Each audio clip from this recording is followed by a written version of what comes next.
We are here after the shambolic defeat against Newcastle United. Another defeat in the Premier League. It's been a bad last month of the year. Five defeats in this month. Yes, Ruben Amorim did warn us a storm will be coming. He didn't mention when it will be ending though. And games aren't getting any easier. What did you make of the game, Aruj, against Newcastle? First half was embarrassing to say the least. There was no energy in this team. I think apart from those first couple of minutes where it would felt like that, okay, this team is coming out, going in tackles. At least I saw that from Ahmad. Going into those tackles hard. I think in the first minute that tackle on Joe Linton made me a little excited to say that, okay, this team is here to fight today. But I think all that energy sort of dissipated in seconds, and I think in the fourth minute, cross from Hall onto Isak and free header for Isak. First 4 minutes free header for Isak. Embarrassing, and I think in my head the tone was set for the game. I was like, this team can't really be taking this seriously. I felt that the players are not taking this seriously. It just can't be the system, right? I mean, everybody's talking about the fact that it's a new system. People will take time to adjust. Come on, man, you've played 10 games at the least in this system now. You should be doing better. But very disappointing first half. Okay, although I don't think Zirkzee was the worst player on the field, Amorim did bring in Menu for Zirkzee. And Menu did bring in some energy. We didn't concede a lot of chances after that, but I think it was too late. This team didn't have it in them to come back from there. What did you Who make of did you think? Who did you think was the worst player on, if not Xerxes? it? I mean, I there would are a have lot taken of off. options. I would Yeah, have probably taken off one of Casemiro or Ericsson. I think. I think agreed. Zirkzee would have still added a little more value than okay, Ericsson in the number 10 spot. At least there was some technical ability there. But with better control and Zirkzee's legs, we might have been able to create some chances. I mean, I'm also highly speculative there. But I would have, in fact, my challenge was with the starting 11 itself.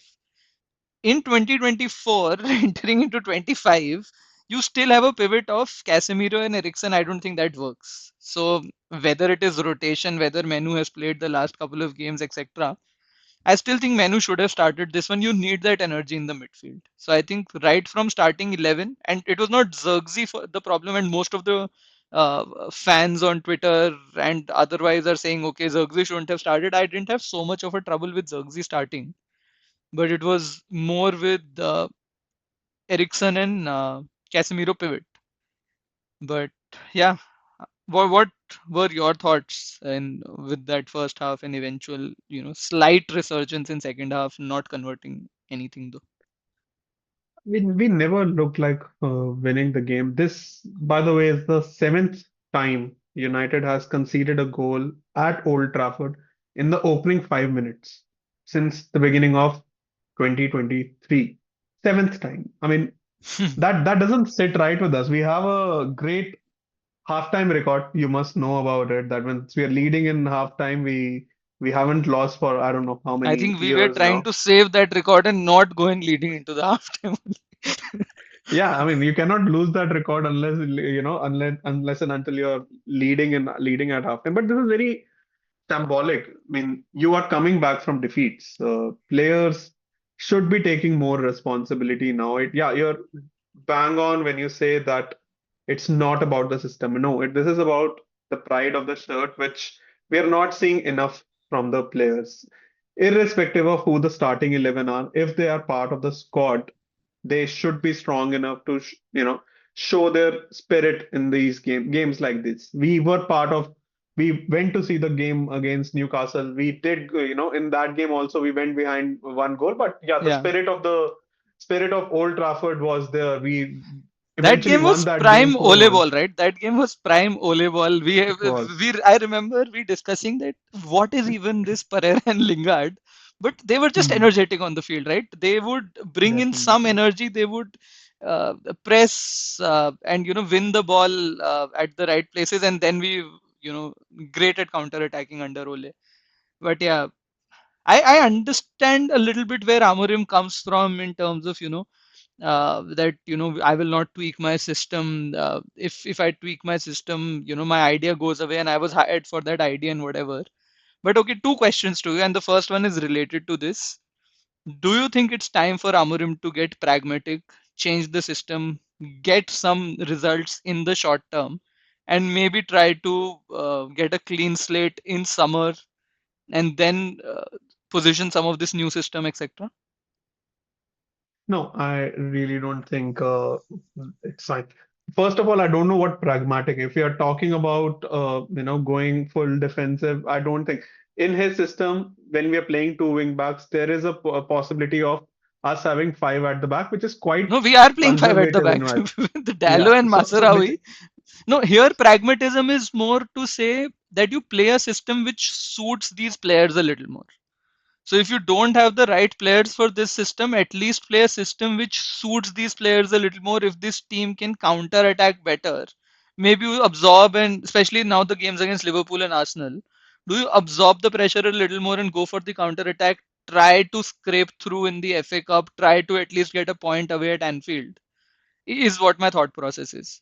Bro, I mean, we have seen this team, we have seen these players. One out of our squad, are you t telling me that? Can you tell me the 11, who the 11 starting should be, who, and what their best position is? I simply cannot right now. I simply cannot tell you, like, if we start this 11 players in these positions, in the favorable positions, that we'll have a, favorable result. No, I cannot with these players. We No, have I am seen only them enough.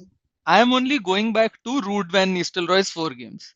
He did the basics right. He was like, this team can play 4-2-3-1. Okay, I will play a 4-2-3-1. I will maybe put in an Ugarte in. I will give Ugarte 4 games in a row. He will get confidence. I will take Casemiro, who has lost his legs, out. He just did basic tweaks, and he managed to go unbeaten in those 4 games. But that was purely short-term thinking.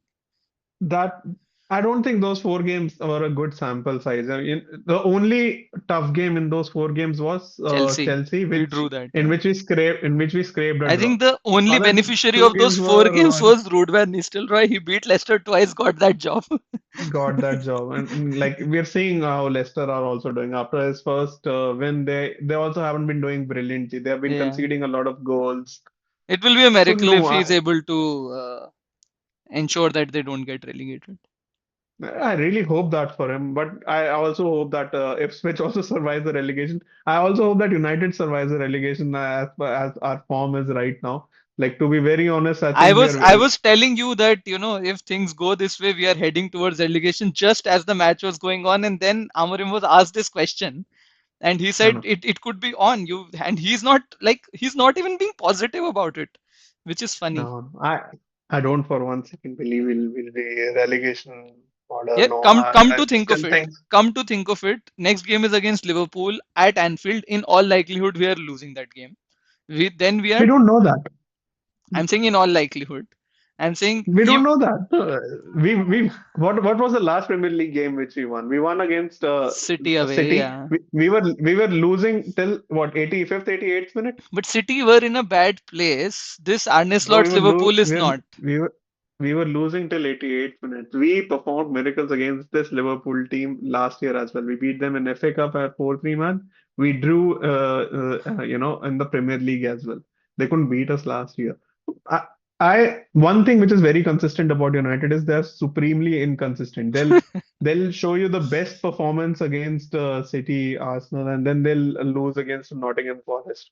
I shouldn't be saying this now. Nottingham Forest are like Are in the title second in race. the table. Yeah, they are in the title race now, unlike Chelsea, who are I think like if true to if their we word or if drop. we beat Liverpool and Nottingham win their next game, then the race is on.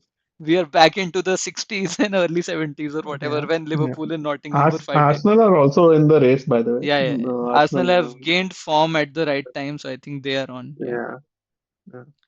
But yeah, I mean, I don't see an easy end to this. All only positive, which I can not take from this game, but from the situation is one, we have 7 days of training time with Amorim, and he has got most of the squad available. That is after Uh, the Liverpool game, right? no, no, Li and even the Liverpool game is on what 5th, 6th January now. So it's like Yeah, he has about five, Oh, six I days thought of training. between Liverpool and Arsenal we had 7 days because No, no. So we we are have not 5 days in the now. FA Cup. Yeah, this is Plus, on 5th January now, so yeah, we have 5 6 days. Yeah, yeah, we correct. have a week. Plus, we have Bruno coming back. We have Ugarte coming back.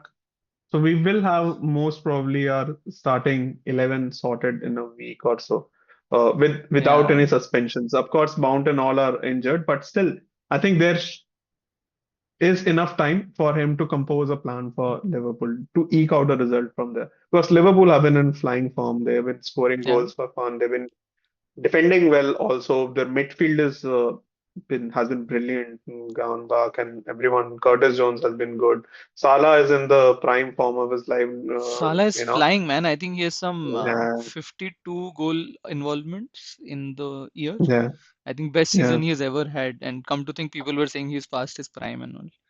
But yeah, No, two actually, this is the best stream any player has had. He's having a goal involvement every 53 minutes or so. That's the best crazy. any player has ever had in any calendar year. Yeah, Salah FPL captain against United.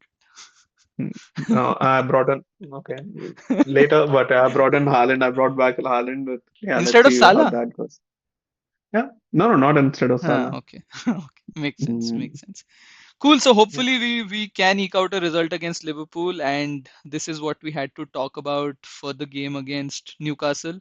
Hopefully things get better in the future. We are all in that hope. Last year we had a bit of a resurgence early in the year. Hopefully we can have that this year. And yeah, thanks for listening in. Tune in for the next one. Thanks. And as always, this is our perch. Let's knock him off. Until next time, stay united.